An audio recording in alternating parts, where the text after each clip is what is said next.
वसुदेवम सुतम देवम कंस चाणूरमर्दनम देवकी परमानंदम कृष्णम वंदे जगद्गुरु। ईश्वर परम कृष्ण सच्चिदानंद विग्रह अनादिर आदिर गोविंद सर्व कारण कारणम। जय श्री कृष्ण बंधुओं, आज की इस वीडियो में हम बात करेंगे श्रीमद् भगवत गीता के 8वें अध्याय के 15वें श्लोक के बारे में। भगवान कहते हैं, माम उपेत्य पुनः जन्म दुखालयम अशाश्वतम न आपनुवन्ति महा आत्मना ससिंधिम परमाम गतः। भगवान इस संसार को दुखालयम कह रहे हैं। इसका संक्षिप्त व्याख्या है कि महात्मा लोग मुझे प्राप्त करके दुखाले अर्थात दुखों के घर और अशाश्वत अर्थात निरंतर बदलने वाले पुनर्जन्म को प्राप्त नहीं होते, क्योंकि वे परम सिद्धि को प्राप्त हो गए हैं, अर्थात उनको परम प्रेम की प्राप्ति हो गई है। भगवान कह रहे हैं कि जो ज्ञानवान मनुष्य, जो ज्ञानी जन, जो महात्मा इस मनुष्य जन्म के अंदर मुझ में स्थिर होकर अपना जीवन यापन कर कर मुझे प्राप्त कर जाते हैं, वो वापस इस दुखालय में, दुखों से भरे इस संसार में उनकी पुनर्वृत्ति नहीं होती, यानी कि फिर उनका जन्म मरण दोबारा नहीं होता। यहां महापुरुष समझाते हैं कि जिस प्रकार औषधालय के अंदर औषधि मिलती है, वस्त्रालय के अंदर वस्त्र मिलते हैं और पुस्तकालय के अंदर पुस्तकें मिलती हैं, इसी प्रकार इस संसार में पग पग पर जगह जगह दुख ही दुख मिलते हैं। ये दुखों से भरा संसार है। इन शब्दों को सुनकर कोई भी व्यक्ति डिमोटिवेट ना हो। इन शब्दों का इस्तेमाल केवल श्लोक की गरिमा को समझाने के लिए किया जा रहा है। ठीक है, ये संसार से बढ़कर अच्छी चीज भी कोई दूसरी नहीं है, लेकिन दुखालय इसको क्यों बोला गया है उसको भी आगे मैं समझाने का प्रयत्न करूंगा, बोलने का प्रयत्न करूंगा। दुखालय ये उनके लिए है जो भगवान से विमुख होकर जीवन यापन करते हैं, उनके लिए दुखालय है। पग पग पर दुख घटित होने का चांस है, लेकिन जो भगवान के सन्मुख होकर भगवान के निमित्त सेवक बनकर जीवन को जीते हैं, महापुरुष समझाते हैं, उनके लिए ये दुखालय भी मुक्ति का मार्ग बना देता है। यह मनुष्य शरीर भगवान के परम धाम बनने का कारण बन जाता है।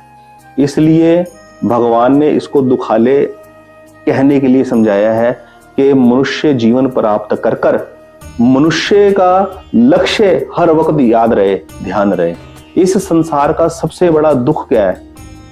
इस संसार का सबसे बड़ा दुख है जन्म लेना। जन्म लेना, किसी भी योनि के अंदर जन्म लेना दुख का कारण है। सभी योनियों में सबसे उत्तम योनि और सबसे सर्वोच्च जो अच्छी योनि मानी गई है वह है मनुष्य जन्म। क्यों? क्योंकि मनुष्य जन्म में ही मनुष्य अपनी जीवा से भगवान का नाम ले सकता है, अपने हाथ पैरों से सेवा कर सकता है। एक जख्मी कुत्ता, एक जख्मी जीव किसी दूसरे जख्मी जीव की पट्टी नहीं बांध सकता। ठीक है, सड़क के ऊपर कोई लाचार जख्मी कुत्ता अगर जा रहा हो ना, तो दूसरा कुत्ता उसकी मदद नहीं कर सकता, कोई दूसरा जीव उसकी मदद नहीं कर सकता कि गाय भैंस गधा घोड़ा उसकी मदद कर दे। केवल इंसान के अंदर ये सामर्थ्य है कि वो जख्मी जीव की पट्टी कर सकता है, उसको दवाई दे सकता है। इतना सामर्थ्य दिया है। इन छोटे छोटे कामों के अंदर इतना सामर्थ्य छुपा हुआ है कि भगवान इंसान से केवल और केवल यही एक्सपेक्टेशन करते हैं, इसी लेवल के जीवन यापन करने की उम्मीद करते हैं।